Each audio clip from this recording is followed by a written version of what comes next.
Hindi pa rin makapaniwala ang marami sa atin na wala na si Tatay Robin. Sa totoo lang, akala nating lahat ay maayos na ang kanyang kalagayan dahil sa mga napapanood natin sa vlog ni Kuya Val. Ano ka na? Okay lang po. Kayo po, tinanggal na ba yan? Ano po? Hindi, nalabas lang po yung namin. Kasi nasutik na malakad o. Nakikita pa natin siyang okay, kaya walang sino man ang nag-isip na ganito pala ang magiging kahihinatnan. Una sa lahat, taos-puso po tayong nakikiramay sa pamilya ni Tatay Robin. Naway bigyan sila ng Panginoon ng lakas at gabay sa napakahirap na pagsubok na kanilang kinakaharap ngayon. Samantala, sa naging pahayag ni JJ sa kanyang vlog, nagbahagi siya ng ilang detalye tungkol sa nangyari.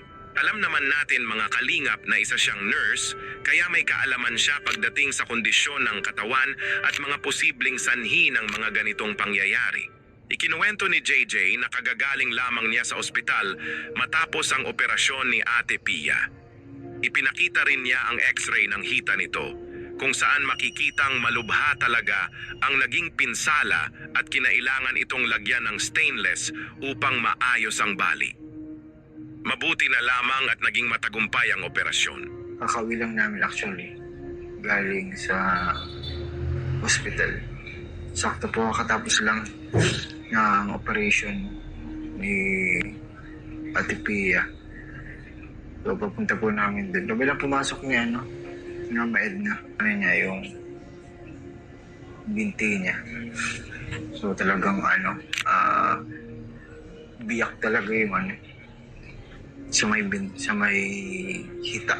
Talaga. Kaya kinakailangan lagyan ng gabay para makalakad si Ate Pia. So ilang buwan yun, siguro 6 months, isang taon, ganyan, para makalakad ulit. So thank you po sa mga sponsors, ba't po ng tulong. Yan po. Ayon sa mga doktor, maaaring umabot ng 6 na buwan hanggang 1 taon ang pagpapagaling ni Ate Pia. Isipin ninyo mga kalingap, habang nagpapagaling siya, ay siya rin ngayon ang tumatayong ama at ina para sa kanilang 4 na anak na pawang maliliit pa. Hindi rin siya agad makakabalik sa trabaho dahil kailangan muna niyang unahin ang kanyang paggaling. Kaya naman napakalaking biyaya na may Team Kalingap na handang umalalay sa kanila sa oras ng pangangailangan. Maraming salamat kay Kuya Val na personal na nag-asikaso ng mga gastusin sa ospital, operasyon, wheelchair at iba pang mahahalagang pangangailangan ng pamilya. Tunay na kahanga-hanga ang malasakit na ipinapakita ni Kuya Val at sa lahat ng tumulong. Ipinakita rin ni JJ ang mga x-ray ni Tatay Robin kung saan may mga pinsala rin sa kanyang balikat at tuhod. Ayon sa kanyang obserbasyon, napakalakas ng naging impact ng pagkakabangga ng sasakyan sa puno. Nakita niyo pong damage, di ba po dito yun. Talagang, talaga yun. Fractured po talaga yun. Fractured po yun dito. Yan, dito po. Inatake ng kanyang seizure habang nagdadrive. Then, siguro, hindi nakabig masyado. Ang nagamit na pangkabig ay kaliwa. Yan, tapaliwa. Tapos, pagbangga sa puno. Doon, binapuruhan ito. Actually, dapat ngayon talaga yun, ngayon yun dudugtong. Kaso nga yun nga po ay, wala na si Tatay Robin. Isa pa po nun, yung sa binti po, di ba? May isang x-ray sa binti po yun. Medyo kalinyada ng tuhod natin. Yan, yung putol. Parang napitpit talaga masyado yung niya dun. Sobrang bilis po. Yung paano nasa acceleration.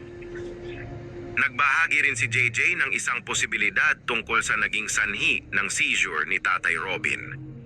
Alam naman natin na nagkaroon ng seizure si Tatay Robin habang nagmamaneho. Ipinaliwanag niya na kung ang isang taong matagal nang umiinom ng alak ay biglang titigil ng walang tamang pag-a-adjust, may pagkakataong mabibigla ang katawan at maaaring magkaroon ng seryosong epekto. Alam naman po natin na si Tatay Robin ay po, sa vlog, umiinom ng alak niya. Yung kanyang liver ay ano na po, sabi ito, kumbaga may ano na siya, nag-fail na mag-function yung kanyang liver dahil sa mag-inom siguro ng alak. Pero ano po yung mga kalingap si Tatay Robin, simula nung ano po siya, nag-church sa amin, ay ano talagang wala na. Dito pa nga po yung nag-stay si Tatay Robin, ng ilang linggo ata yun. So wala na siya, hindi na siya simula na hindi na siya uminom ng alak. Kaso nga lang ay, yun, siguro naisip ko baka withdrawal. Baka naisip ko nga po baka nga withdrawal. Yung bigla niyang inalis talaga yung alak. Kasi guys, kapag talagang biglaan mo alisin yung ganon, bisyo, pwede din sa iba sa paninigarilyo, pagdadroga. Kaya, yan, pag-inom ng alak, mga bisyo. So pag bigla mo siya talagang tinanggal sa katawan, mahirap. Especially kung walang rehab. So, mahirap po yan.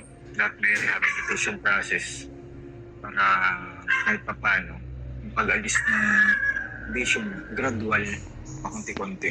So, yun naisip ko, kaya baka siguro inataka siya ng seizure, sabi nga niya, epilepsy, mga dahil po dun. Kasi nga po, biglaan niya, inalis yung yung pag-inom ng alak. Pero sinabi ko yun kita Tita Robin, sinabi ko yun sa kanya dati. Kapag na-vlog po kami sa kanya, kapag inom siya ng alak, huwag niyang biglaan tangkad. Dapat pakunti-kunti. Gayunpaman, ito ay isa lamang umanong posibilidad at hindi opisyal na konklusyon.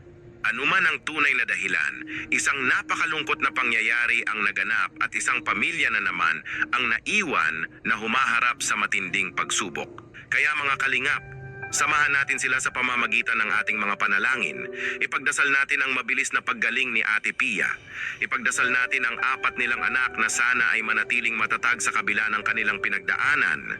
At higit sa lahat, ipagdasal natin na gabayan sila ng Panginoon sa bawat hakbang ng kanilang bagong yugto ng buhay. Ngayon,